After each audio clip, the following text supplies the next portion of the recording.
Most people will know that in the 16th and 17th centuries, the weapon most often used in conjunction with the very long and thrust-centric rapier was the left-hand dagger. In many ways, the left-hand dagger is a perfect accompanying weapon because you can wear it anywhere, at least anywhere that you're allowed to wear a sword. You can also wear a dagger. Daggers were commonly worn. They weren't always as big as this example, which is in the upcoming Royal Armouries line. So this is based on an example in the Royal Armouries, which incidentally so is the rapier.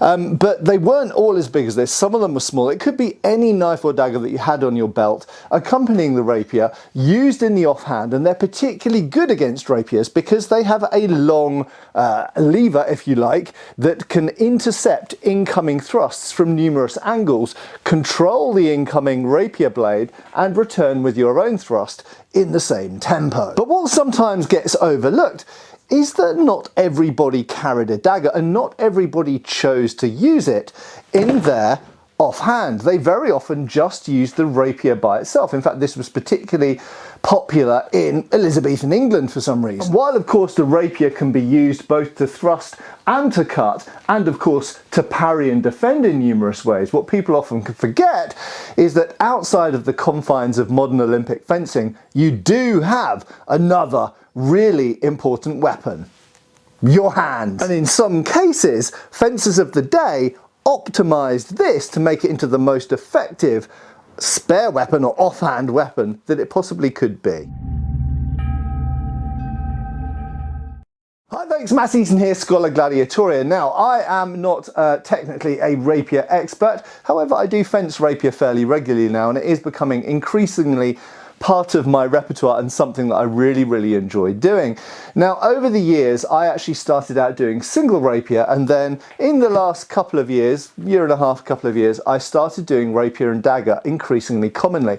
And what I've noticed is this has expanded and increased my skill set to the point where, despite the fact that I'm predominantly fencing with a rapier and a dagger and using these two things in unison, the more practiced I've got using both of these, the more I found that when I only have the sword, I'm now much more effective with my left hand than I ever was before, because I'm that much more used to and practiced using these two limbs in conjunction at the same time. Now, I have dabbled in sword and buckler, which would give a similar training, but it was never my main thing. I always focused on single swords in one hand, or years ago, long sword in two hands. I never really did a lot of the two hands doing different things at the same time.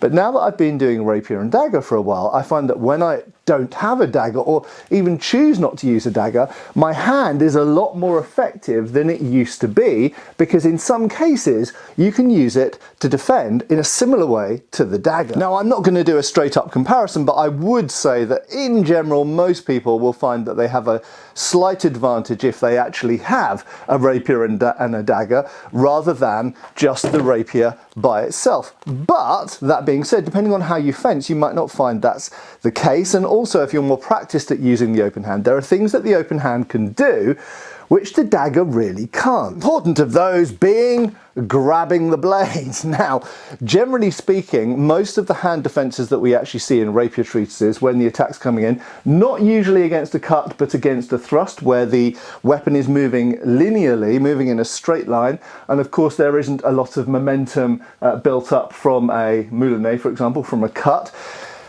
You can technically, if you have enough padding or enough of a gauntlet on, we'll come back to that in a second, you can technically parry a cut if, for example, you had steel gauntlets on. But if you've just got a leather glove, then generally speaking a cut will be quite offensive to you. However, a thrust coming in can quite easily be pushed aside.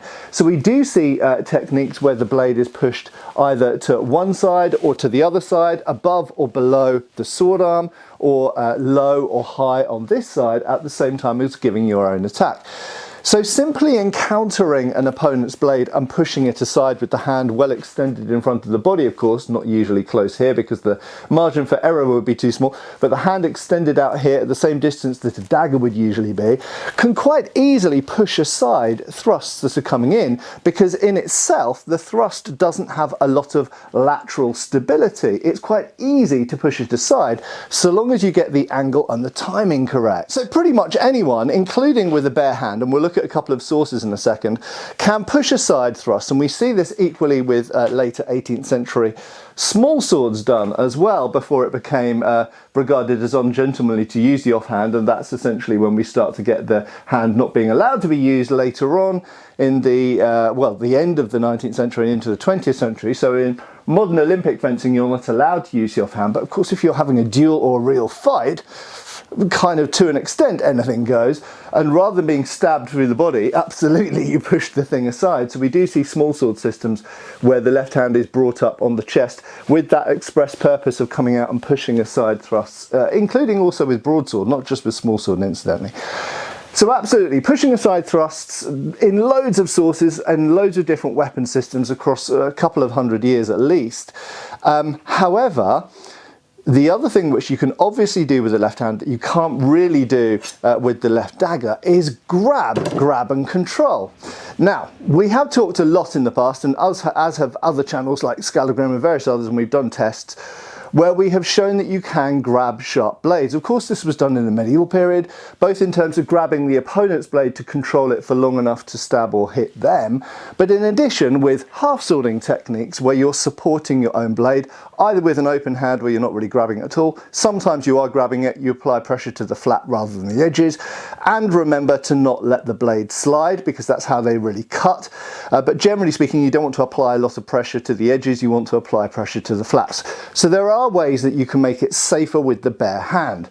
But it is noted in numerous sources, going all the way back to Fiore, that obviously having a leather glove on makes it a hell of a lot easier and safer. And once you've got a leather glove on, you still use all the same rules, you still apply the pressure to the flats primarily, but obviously having leather covering your skin makes it a lot easier and safer to do. And I would also say anecdotally, there's no sources which state this as far as I've ever seen, but I find that leather actually sticks to steel better as well, especially if the leather is waxed. So if you have good traditional veg tan leather rather than modern patent leather like this, you can actually grab blades and you tend to have a much gooder grab on them or purchase on them than you do with bare skin. So now we come on to specialized gloves for grabbing, even more than a normal leather glove. And many people will tell you, oh, they had specialized gauntlets, they had specialized mail, aka chainmail, covered gloves for grabbing with the left hand. We're going to get to those in a second, but before we do, one of the earliest sources that people often cite is Pietro Monte. Now, Pietro Monte was a knight writing, or being active, should we say, in the late 1400s, but his book, the Collectiana, was actually published posthumously in the early 1500s, just after 1500, I think about 1503. And this has been translated by Geoffrey Forgang, incidentally. And there is a often paraphrased section of his book where he talks about lining gloves with mail for grabbing opponents' weapons. It's not quite as simple as that, according to my reading. He actually talks about, so he says the gloves should be thin and without leather or fabric on the palm, except they should have some small retaining pieces that go below the fingers and hold the gloves. The left glove should have strips of iron mail on the inside of the hand so that we can grab the opponent's weapon. These strips should be of fine mail, that's important, and each separated from the others. What's he talking about here? So what he is clearly, at least to me, not talking about is standard gloves completely covered in mail. They did exist, we'll get to those in a minute. However, in my opinion, what he's talking about here are the gauntlet straps. So you will know that aside from what I'm talking about at the moment, armour is one of my big passions. And Pietro Monte was famous as being an armoured fighter. And I think what he's actually talking about is the straps on the inside of the gauntlet, and on the left side having those straps mail reinforced. That's why he's talking about strips of mail. So but when people say that Pietro Monte is the earliest source to talk about a mailed hand on the inside for grabbing blades, I think that's sort of right and sort of wrong. I think he's specifically talking about gauntlet straps for armoured fighting predominantly. However, yes, admittedly, he does clearly say the left one to have mail on, so for grabbing weapons. So it's sort of right and sort of wrong. Equally, a Nonimo Bolognese, so a Bolognese Italian sauce from Bologna, not like the sauce you have in your pasta, but from Bologna, a treatise by Anonimo, we call him, so the anonymous author. We don't know who it was, could have been De Luca, but probably wasn't. He has a left-hand gauntlet. Now, I mentioned previously about left-hand gloves not really being for grabbing or stopping cuts. However, they sometimes were if they were a full steel gauntlet. So left hand or bridle hand gauntlets, both used on foot, for example in Anonimo, used with a sword in one hand, and the gauntlet is essentially halfway between well, it is a gauntlet, but it's partially a buckler. You can literally block with it, so you can block cuts with it because you've got a completely steel encased arm. So you're not armoured, but your arm and hand is, and of course you can also grab as well. So absolutely, and he's not the only one. I think it's also in Dalagocchi, I think, as well, in the 1570s. So absolutely, we have a Bolognese tradition in the treatises of the use of a gauntlet on the left hand, in conjunction with a one-handed sword, a side sword really, cut and thrust sword, for parrying, but also for just straight up blocking and for grabbing. But that's a little bit different to what we're looking at with rapiers, although it's clearly part of a continuous tradition.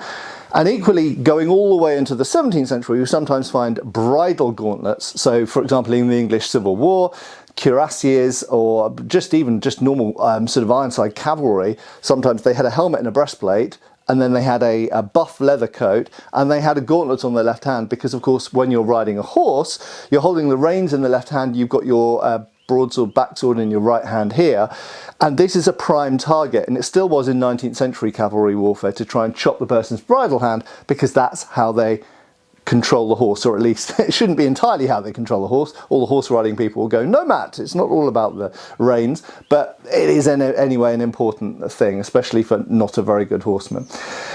So we've got gauntlets on the left hand, but let's get back to those mailed gloves. So in numerous collections, we actually find, for example, in Chicago, in the Royal Armouries over here in the UK, we find left-handed mailed gloves. Okay, now of course you could have mail on the outside, which would be normal, like a gauntlet, and you would have leather on the inside. So standard armoured gloves, the armour is on the outside and the inside of your hand is just leather, or sometimes even just nothing at all, just bare or just straps, like we mentioned with Pietromonte, because the inside of your hand is usually protected by the fact that your hand is closed. Only the outside is vulnerable to hits.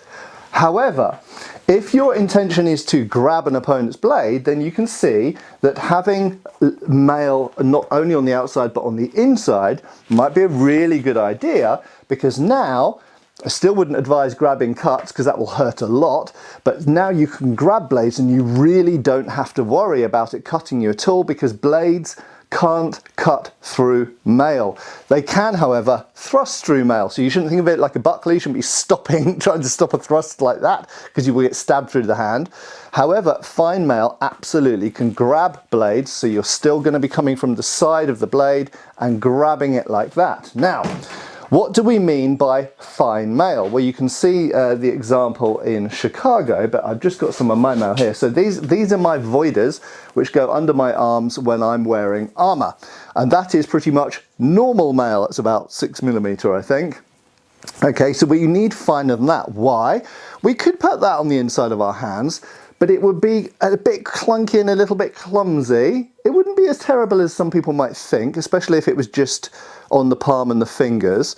However, it might make it difficult to hold other things. But what I happen to have here is an example of some extremely fine mail. It's not European, this is actually Japanese, and this is antique. So I'm going to handle it quite carefully. So this is part of a Japanese arm defense, and you can see it's got a pretty pattern in it, but you can see how fine that mesh is. Incredibly fine mail, and this is actually a hand defense as it goes. So this was for helping to protect against cuts from katanas and naginata and wakizashi and things like that. However, this is, if anything, even more fine than the mail we find on the inner surface of the gloves used in the 16th and 17th centuries for grabbing opponents' sword blades, or parrying or grabbing and controlling them. Incredibly fine stuff, and it is so supple. Now this type of mail, this isn't riveted. It doesn't necessarily have to be riveted if you're just grabbing a opponent's sword blade. So it could be riveted, it could be butted, doesn't really matter, just very fine mesh. And of course, any of you who've ever been involved with sharks, which is probably not many of you, or butchers or abattoirs or things like this, will know that you can buy, commercially, you can buy modern chainmail, usually made of stainless steel rings, usually solid welded actually, which is very similar to this and is very cut resistant. It's not impact resistant, don't think it will protect you for HEMA purposes. And of course we do have a modern material equivalent. This might look like a normal winter glove, but this has actually got Kevlar weaved into it. So this isn't cut proof, but it's very cut resistant. So this is for handling sharp objects, security guards, doormen, people like that use these. So it could be useful in knife attack and that kind of stuff. So this isn't a sharp blade, incidentally, I'm not. But theoretically, this will stop slices, but it won't stop thrusts. A thrust will go straight through it, but it will stop. So if you're defending and grabbing blades, very useful. So the concept still exists in the modern world, both for military, police, security type work, but also for handling blades in a sort of meat or animal related context where chainmail, very fine chainmail, is still being used. And it was used by the Japanese, it was used by the Indians, Chinese, everywhere, all over the world. So it's not a new concept. So what do the period sources actually say about this? Well, one of the best examples I found was actually Saviolo. So Saviolo was an Italian living in London, and he wrote a book in 1595. In fact, he was actually the first person to write a fencing book in English, even though he was Italian.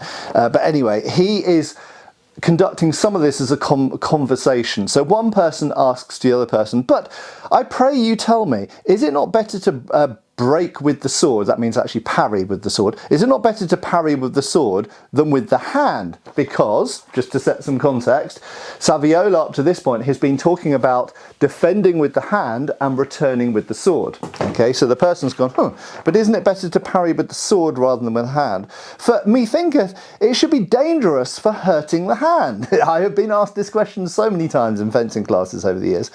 And Saviolo replies, I will tell you, this weapon must be used with a glove. Okay, so first of all, we think about a glove, just any leather glove, as I mentioned.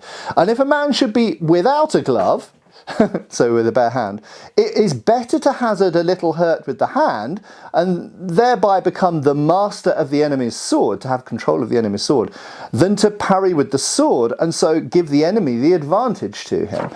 Moreover, having the use of your left hand and wearing a gauntlet or glove of mail, your enemy shall no sooner make a thrust than you shall be ready to catch his sword fast and to command him at your pleasure. Wherefore I wish you not to defend any thrust with the sword, because in doing so you lose the point. Right, I won't go into the meaning of that full paragraph, but there's a lot contained in there. But essentially what he's saying is, number one, it's better to risk a little bit of hurt with the hand and kill the opponent rather than potentially give them the opening to thrust you in the body or whatever. Same thing with knife defense, better to grab a knife and get heinously injured in the hand rather than be stabbed in the body, the neck or the head or whatever. Okay, so better to sacrifice the hand and kill them than, you know, the opposite.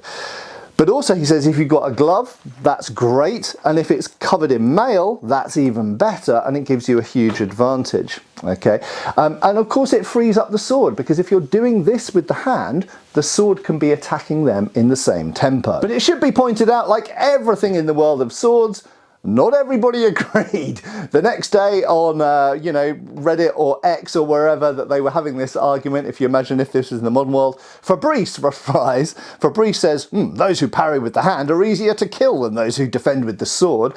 So, you know, Fabrice was very much the opposite. So while he does have actions with the hand, very much so, Fabrice, who stands kind of like this, he is much more in favour of defending with the sword than with the hand. So Saviolo and Fabrice are almost at opposite ends of the rapier fencing spectrum. One is at the defend with the hand as much as possible and free up the sword for the attack, and Fabrice is like, no, don't do this, keep the hand back and use the sword primarily for defending and riposting. So as always in fencing, two different camps of thought, but nevertheless they both concede that the left hand was used a lot with the rapier. And just to throw in the third source for measure, De Grassi says, and each man is to be advertised that when he finds the enemy's weapon underneath at a hanging ward, he may safely make a seizure, that is with the left hand, but it would be done nimbly and with good courage, because he doth then increase towards the enemy in a straight line, that is to say, increase on pace, in other words, get close, and therewith take hold fast of the enemy's sword with the left hand, so grabbing the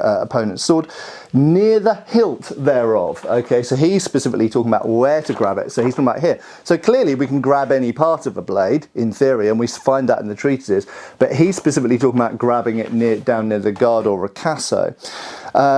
Though his hand is naked and under his own sword, presently turning his head and outwards, which of force wresteth the sword out of the enemy's hand. So this is a disarm, because he's grabbed it near the opponent's hilt. Neither ought he to fear to make seizure with his naked hand, for it is in such a place, in other words near the hilt, that if he should with his hand encounter a blow, happily it would not cut, because the weapon hath very little force. All the hazard will be if the enemy should draw back his sword, which cause it to cut. So two important things there. If you're worried about the opponent making a lateral motion like this, in other words that it might cut, if you're grabbing here, it's not going to have much momentum, because it doesn't really have much velocity at the base of the lever, whereas if it's up here it's moving a lot and therefore is more likely to wound you. But secondly to that, once having grabbed it, don't let it slide, because it's the sliding that will cut you. So De Grassi is expressly talking about a naked hand, but I would add to De Grassi and say wear a leather glove or Kevlar if it exists in your time, because that will resist the cut even more. And obviously going to Saviolo, we could say, and why not have a glove with mail on it, because that will resist even more. So really, just to say, let's sum up. First of all, even if you just have a sword, even if you have a dagger, sometimes depending on your opponent, your skills, what your intentions are and everything else, you might decide not to use the dagger, or might not be able to use the dagger. The left hand is still a very important weapon that you can both parry, push aside and control and divert opponents' thrusts with. Okay, cuts should be caught with the sword, of course, and of course you can grab their sword and control it, which gives you a huge amount of advantage. And you can skew the odds in your favour by having a glove on, number one, any glove, but even better to use a naked hand than nothing. And of course if it has mail on it, even better, and these did exist historically. And look, the historical reality was that if you wore gloves all the time, normal gloves, in everyday life, that was probably the best kind of option, best compromise between these extremes, because most people are not going to walk around in day-to-day life wearing a mail-covered glove. If you knew you were going to have a duel, of course you'd turn up with a mail-covered glove, but of course most people were using swords like this actually in street duels that happen without any planning, or in self-defense against numerous types of weapons, and of course in war occasionally. So usually you would either have a bare hand or gloves, but remember that even if you have a bare hand, you can skew the odds in your favour. And remember, even if the left hand gets injured, that will heal. A thrust through your body or your head won't. Okay, so the left hand is incredibly important.